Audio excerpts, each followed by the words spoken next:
Hey students, welcome to the Sun Academy. इस video में हम डिस्कस करेंगे एलिमिनेशन रिएक्शन। अल्काइल हैलाइड का एक और टॉपिक है एलिमिनेशन रिएक्शन। आज इस वीडियो में हम इसको कवर करेंगे। एलिमिनेशन रिएक्शन के भी दो टाइप्स हैं, एक है E1 रिएक्शन और एक है E2 रिएक्शन। तो इनमें हम E1 रिएक्शन को इस वीडियो में कवर करेंगे और E2 को हम नेक्स्ट वीडियो में कवर करेंगे। तो यहाँ पर आज हम पढ़ेंगे एलिमिनेशन रिएक्शन। अगर आप वर्ड एलिमिनेशन पे फोकस करें तो एलिमिनेशन का मतलब क्या होता है कि उसको किसी चीज़ को निकाल देना, किसी चीज़ को हटा देना। तो किसी कंपाउंड में से हम किसी चीज़ को रिमूव कर दें, ये हमारे पास होता है एलिमिनेशन। तो एक्चुअली यहाँ पर रिमूवल होगी किसी न किसी सब्सटीट्यूएंट की फ्रॉम कार्बन एटम। तो the removal of substituent from carbon atom is elimination. Actually इसके अंदर कार्बन एटम से जो भी सब्सटीट्यूएंट अटैच हैं, हाइड्रोजन है या फिर कोई भी यहाँ पर मौजूद हैं बहुत सारे हेलोजन है, या फिर कोई भी सब्सटीट्यूएंट अगर हम यहाँ पर रिमूव करेंगे तो वो एक्चुअली एलिमिनेशन होगी। लेकिन यहाँ पर जो एलिमिनेशन हम शो कर रहे हैं उसमें क्या होगा, when alkyl halide react with alcoholic KOH मतलब पोटेशियम हाइड्रोक्साइड। जब अल्कोहल वाला अल्कोहलिक पोटेशियम हाइड्रोक्साइड जब रिएक्ट करते हैं हम किसके पास, अल्काइल हैलाइड के साथ, इट रिमूव्स हाइड्रोजन, वो एक हाइड्रोजन रिमूव करता है, एंड हेलोजन एटम, और एक हेलोजन एटम को रिमूव करता है फ्रॉम टू एडजेसेंट कार्बन्स। दो कार्बन में से एक एक कार्बन में से हाइड्रोजन जाएगा और दूसरे कार्बन में से क्या जाएगा, हेलोजन जाएगा। मतलब अगर हाइड्रोजन एक इस कार्बन से जा रहा है तो हेलोजन जो है वो दूसरे कार्बन से जाएगा। तो दो बराबर वाले कार्बन से क्या हो जाएगा, एक हाइड्रोजन एक हेलोजन रिमूव होगा और giving a multiple double bond. और जो दो कार्बन के बीच में, जिनके बीच में हाइड्रोजन और हेलोजन रिमूव हो रहा है, उनके बीच में क्या हो जाएगा, एक डबल बॉन्ड बन जाएगा और हमें मिलेगा एक अल्कीन। तो अल्कीन आपने पढ़ा होगा, ये हमें अल्कीन यहाँ पर मिलने वाला है। तो ये इसकी डेफिनेशन है, इसको थोड़ा सा आप देखेंगे। अब सबसे पहले क्या हो रहा है, हम अल्काइल हैलाइड को ले रहे हैं और ये कौन सा अल्काइल हैलाइड है, दो कार्बन वाला है, इथाइल। और यहाँ पर हैलाइड कोई भी आएगा, क्लोराइड ब्रोमाइड। तो ये इथाइल हैलाइड है। पोटेशियम हाइड्रोक्साइड के साथ जब इसका रिएक्शन कराएंगे अल्कोहलिक होगा, ये मतलब अल्कोहल वाला होगा। तो अल्कोहलिक पोटेशियम हाइड्रोक्साइड जब हम रिएक्शन करवाएंगे तो फिर यहाँ पर क्या होगा, एक जो हैलोजन है ये रिमूव होगा और ये हैलोजन किसके साथ रिएक्शन करेगा, इस पोटेशियम के साथ। पोटेशियम जो होगा वो इस हैलोजन को रिमूव करवा देगा और यहाँ पर जैसे ही ये रिमूव होगा तो फिर हमारे पास एक बन जाएगा KX, मतलब कि पोटेशियम क्लोराइड होगा, पोटेशियम ब्रोमाइड, कोई भी यहाँ पर कंपाउंड बनेगा। उसके बाद OH जो होगा, ये OH जो है यहाँ पर नेगेटिव, ये जाकर किसी यहाँ पर जाकर एक हाइड्रोजन पर जाकर अटैक करेगा और यहाँ से हमें मिल जाएगा HOH, ये हमें वाटर मिल जाएगा H2O। तो यहाँ पर एक वाटर मिल जाएगा और ये एक हमें क्या मिल जाएगा, पोटेशियम क्लोराइड या ब्रोमाइड, पोटेशियम हैलाइड मिल जाएगा। अब इसको जो है अगर आप देखें तो इस कार्बन की भी एक वैलेंसी खाली हो चुकी है, इसकी भी एक खाली हो चुकी है। अब ये क्या करेंगे, अपने बीच में जो है दूसरा भी एक बॉन्ड बना लेंगे, तो इनके बीच में क्या हो जाएगा, डबल बॉन्ड बन जाएगा। अब जब जब डबल बॉन्ड बन जाएगा तो यहाँ पर हमें मिल जाएगा अल्कीन। और ये रिएक्शन कहलाता है एलिमिनेशन रिएक्शन, जिसमें कोई चीज़ सब्सटीट्यूट नहीं हो रही बल्कि सिर्फ निकल रही है, हेलोजन निकल रहा है और यहाँ पर क्या निकल रहा है, यहाँ पर हाइड्रोजन रिमूव हो रहा है। अब अगर आप देखें यहाँ पर, तो बेस OH जो होगा वो एक्सेप्ट करता है एक प्रोटॉन फ्रॉम बीटा कार्बन। ये बीटा कार्बन है, ये अल्फ़ा कार्बन है, ये हेलोजन है। जब हेलोजन के साथ जो कार्बन लगा हुआ है उसे हम कहते हैं अल्फ़ा कार्बन, और अल्फ़ा कार्बन से जो दूसरा कार्बन अटैच होगा वो बीटा कार्बन होगा। अगर यहाँ से भी दूसरा कार्बन अटैच हो तो ये भी हमारे पास क्या होगा, बीटा, ये भी हमारे पास बीटा कार्बन होगा। तो इस तरह से यहाँ पर ये बीटा कार्बन है। यहाँ से ये जो OH वाला एक बेस है, बेस हमेशा क्या करता है, प्रोटॉन एक्सेप्टर होता है, प्रोटॉन लेने वाला होता है। तो यहाँ पर ये एक प्रोटॉन यहाँ से ले लेगा, प्रोटॉन लेगा मतलब कि यहाँ पर जो है ये इलेक्ट्रॉन का पेयर इसके पास आ जाएगा, ये नेगेटिव बन जाएगा। यहाँ पर सिर्फ H+ जो है यहाँ से निकलेगा और H+ जाएगा इसके पास, किसके पास, OH के पास। अब यहाँ से ये प्रोटॉन को एक्सेप्ट करेगा बीटा कार्बन में से और यहाँ पर क्या बन जाएगा, कार्बोकेटाइन बनेगा। और when hydrogen eliminate from the adjacent carbon, एक हेलोजन देखो यहाँ से, ये हेलोजन रिमूव होगा और इसकी वजह से क्या बनेगा, कार्बोकेटाइन बनेगा। और हेलोजन जब एलिमिनेट होगा तो इनके बीच में डबल बॉन्ड बनेगा तो ये इस तरह से हमारे पास रिएक्शन होगा और बीच में पाई बॉन्ड जब बनेगा तो ये हमारे पास अल्कीन हमें मिल जाएगा, अल्कीन। फिर अल्कीन ये कोई भी हो सकता है, इथीन और मीथेन, मीथीन, इथीन, मीथीन नहीं हो सकता है, इथीन, प्रोपीन, ब्यूटीन, इस तरह से ये आपके पास बनेंगे। और इस रिएक्शन को हम बीटा एलिमिनेशन भी कहते हैं, या फिर इस रिएक्शन को हम 1,2 एलिमिनेशन रिएक्शन भी कहते हैं, या फिर इस रिएक्शन को डीहाइड्रोहेलोजिनेशन भी कह सकते हैं। आपने अल्कीन के अंदर ये रिएक्शन पढ़े होंगे, डीहाइड्रोहेलोजिनेशन, अल्केन के अंदर जिसके अंदर हाइड्रोजन और हेलोजन क्या हो रहे हैं, यहाँ पर रिमूव हो रहे हैं। हाइड्रोजन और हेलोजन जब रिमूव होते हैं उसे हम कहते हैं डीहाइड्रोहेलोजिनेशन रिएक्शन। तो इस तरह से ये कुछ इनके नाम है जो आपने याद रखने हैं।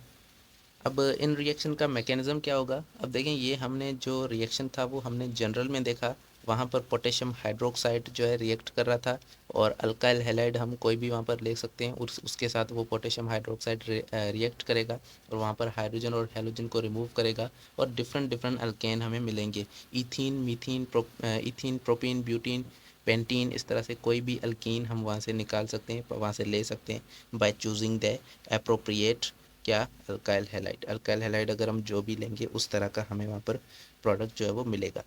अब सबसे पहले हम E1 मैकेनिज़्म को अगर देखें, इसके भी दो मैकेनिज़्म हैं। ये एलिमिनेशन रिएक्शन भी दो मैकेनिज़्म से हो सकता है, या तो वो E1 से होगा या E2 से होगा। तो हम मैकेनिज़्म ऑफ E1 रिएक्शन को अगर देखें तो E1 रिएक्शन क्या है, ये यूनिमोलिकुलर है जैसे SN1 रिएक्शन था। इसके अंदर 2 स्टेप इन्वॉल्व हैं जैसे SN1 मैकेनिज़्म था। दोनों का मैकेनिज़्म क्या है, सेम है। SN1 और E1 दोनों का मैकेनिज़्म क्या है, सेम है। और इनके अंदर अगर थोड़ा सा डिफरेंस आता है तो वो सिर्फ रिमूवल के अंदर आता है, वहाँ पर सब्सटीट्यूट हो रहा था, यहाँ पर क्या होगा, एलिमिनेट होगा, यहाँ पर रिमूव होगा।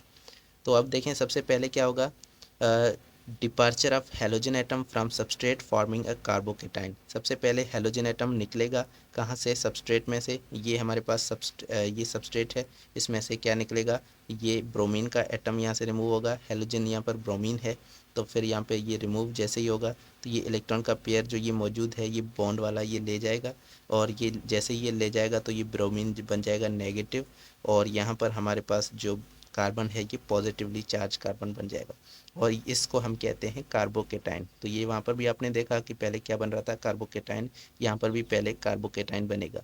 ये स्टेप जो है स्लो स्टेप है, रिवर्सिबल स्टेप है, और रेट डिटरमाइनिंग स्टेप इसे कहते हैं। मतलब इस पे जो है इस पूरे रिएक्शन का रेट डिपेंड करता है, क्योंकि ये स्लो स्टेप है। स्लो स्टेप हमेशा रेट डिटरमाइनिंग स्टेप होता है। तो इस तरह से ये आपके पास जो है फर्स्ट स्टेप के अंदर क्या बन रहा है, कार्बोकेटाइन।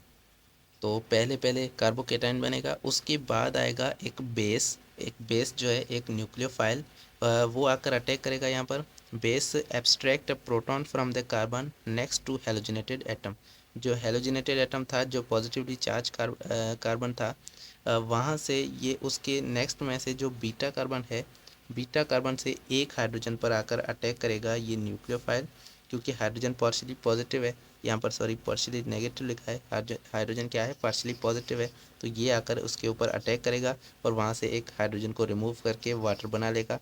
अब जैसे ये वाटर बनाएगा तो क्या करेगा, यहाँ पर ये जो कार्बन है और ये कार्बन है, इन दोनों के बीच में क्या बन चुका है, अब देखें ये कार्बन पॉजिटिव है। अब यहाँ से ये अगर H+ जो है यहाँ से निकलेगा तो ये जो पेयर होगा इलेक्ट्रॉन का, ये इस कार्बन के पास आ जाएगा, और ये कार्बन क्या बन जाएगा, नेगेटिवली चार्ज कार्बन।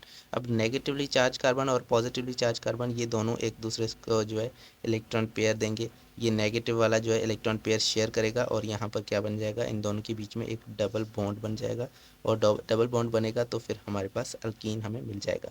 तो ये इस तरह से ये आपके पास अल्कीन जो है ये मिल जाएगा, और ये स्टेप क्या होगा, फास्ट स्टेप होगा, और इस तरह से ये आपके पास डबल बॉन्ड आपके पास बनेगा और एक आपको वाटर का मॉलिक्यूल मिलेगा। यहाँ पर जो ये Br मिला है, ये आपके पास पोटेशियम के साथ रिएक्शन करता है। ये हमने पिछली वीडियो में हमने पहले देखा पिछले वाले टॉपिक के अंदर।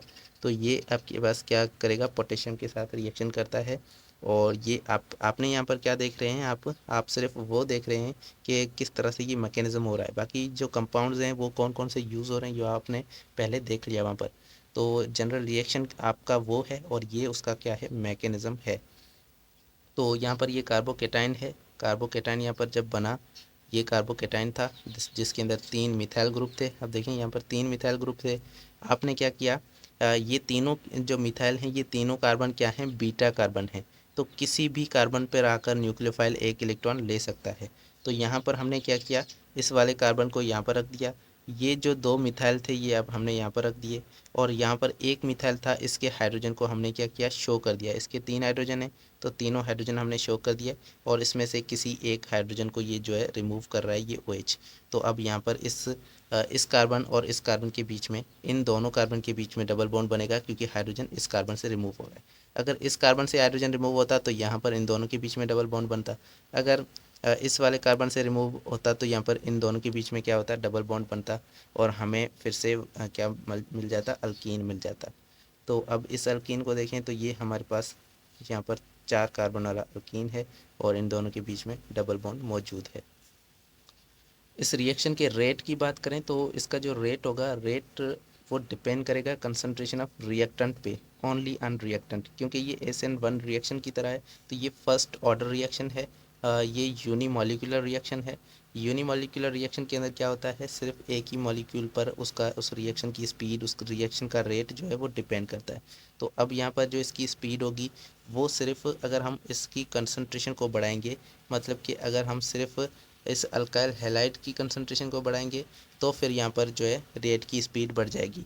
रेट की स्पीड क्यों बढ़ेगी, क्योंकि जैसे ही यहाँ पर इसकी हम कंसंट्रेशन को बढ़ाएंगे तो ये कार्बोकेटाइन जो है ये ज़्यादा बनेंगे, और यहाँ पर तो ये वैसे भी फास्ट स्टेप है, जितने ज़्यादा कार्बोकेटाइन होंगे उतने ज़्यादा OH आकर उस पर अटैक करते जाएंगे, और हमें उतना ज़्यादा प्रोडक्ट मिलता जाएगा। इसका मतलब है रेट क्या हो जाएगा, बढ़ जाएगा।